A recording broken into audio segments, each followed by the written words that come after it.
Hello everyone and welcome back to Passion for a Cause. I'm your host Anagha Sreenivas, and on today's episode we have Nirathi Rao, a mom of three, a trained classical and Bollywood dancer, and a full-time dance instructor at Rhythmaya Dance Academy. Rhythmaya is one of the largest schools here in Northern Virginia and Maryland, and it's a platform for students all across the country as well. This Bollywood and Kathak school has expanded over the last 15 years, educating these students in these two beautiful art forms.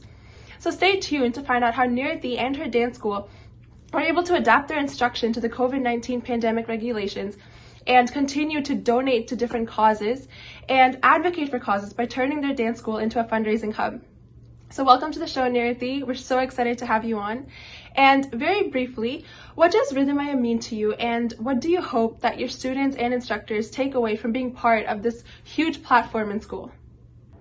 More than a dance school, Rhythmaya has become a community, a platform where people can express their talent and their culture.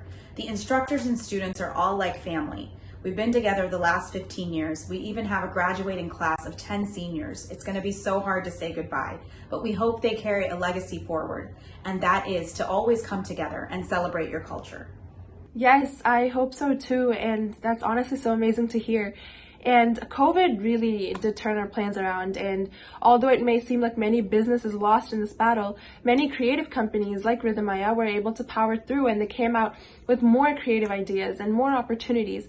So if you could describe one positive and one negative factor on how the pandemic has impacted you as an instructor and the school in general, what would they be? So COVID definitely did turn a lot of plans around. We plan a big show every year for 350 students at the GW Lisner Auditorium, and that had to be canceled, and that really broke our heart.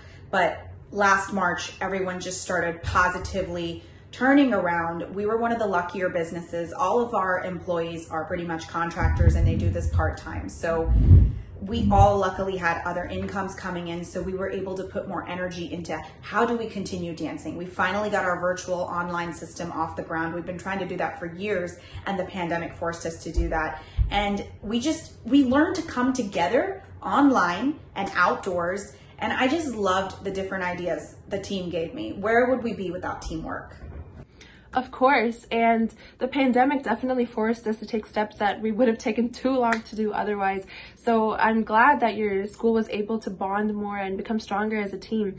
And I think something else that COVID has set the stage for is new fundraising opportunities, and especially Rhythmaya. Could you go into more detail about how you guys have advocated and used your school as a platform to set up the fundraising hub that you have? So last summer, the sun started to come out, and we thought, let's get outdoors, let's teach classes, let's do them for free, and let's let all the students donate in lieu of fees to the Children's Hospital. And the Children's Hospital in DC is a phenomenal organization that turns no child away. We were able to raise $2,500 for them for masks, anything needed for COVID relief. And then, the fall rolled around, and we were able to do more outdoor classes. And now that we're in a winter slump again, we are doing classes for free, and we have chosen an amazing organization in DC called Ayuda, and Ayuda helps DC immigrants kind of flow into the life, and that's a cause really close to my heart as the children of immigrants. So we're fundraising for that, and down from our 40-year-olds to our teens, we are going to implement a community service project in every class, either packing coats and shoes for the homeless, or doing a coat drive, and someone's doing an electronic drive too. Yeah, I love how every single age group has their own service project to do, and honestly, it's such a great way to involve the whole school. And if you are also someone who's interested in donating to these causes and services, then consider doing it through Rhythmaya, because you'll get the benefit of the free dance classes and you can give back. And Nirathi, I have one more question for you. So this online format, how has it benefited your school? Was it a benefit? And how has your team emerged, and to be stronger than you guys were last March when COVID first hit? Well, let's be honest. As creative people, as dancers, as directors of a dance school, it's really hard to become technical. So the first challenge was, how do we get these online classes going? And lucky for us, platforms like Zoom really made it user-friendly.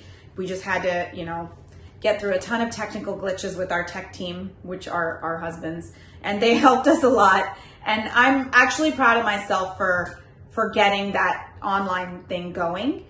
And it's really important. We're going to continue using online classes. Once we're back in person, we're still going to have snow days. We're still going to have days where we can't all meet up. So this is a great way to just, we feel like we're at a new level of teaching, like the 21st century way of teaching, but there's nothing like being inside a studio, teacher and students together having a great time. So I am waiting for that moment for this pandemic to end.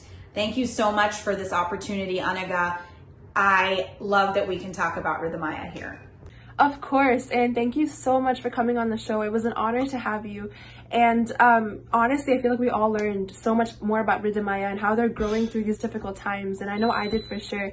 On that note, I just want to say thank you so much, Nirathi, for joining us today. I had a wonderful time talking to you. And if you are someone who's interested in sharing something that's special to you on the show, then please feel free to reach out. I'd love to have you on this. And thank you all so much for watching. This has been Anagha Sreenivas, and I'll see you all next time.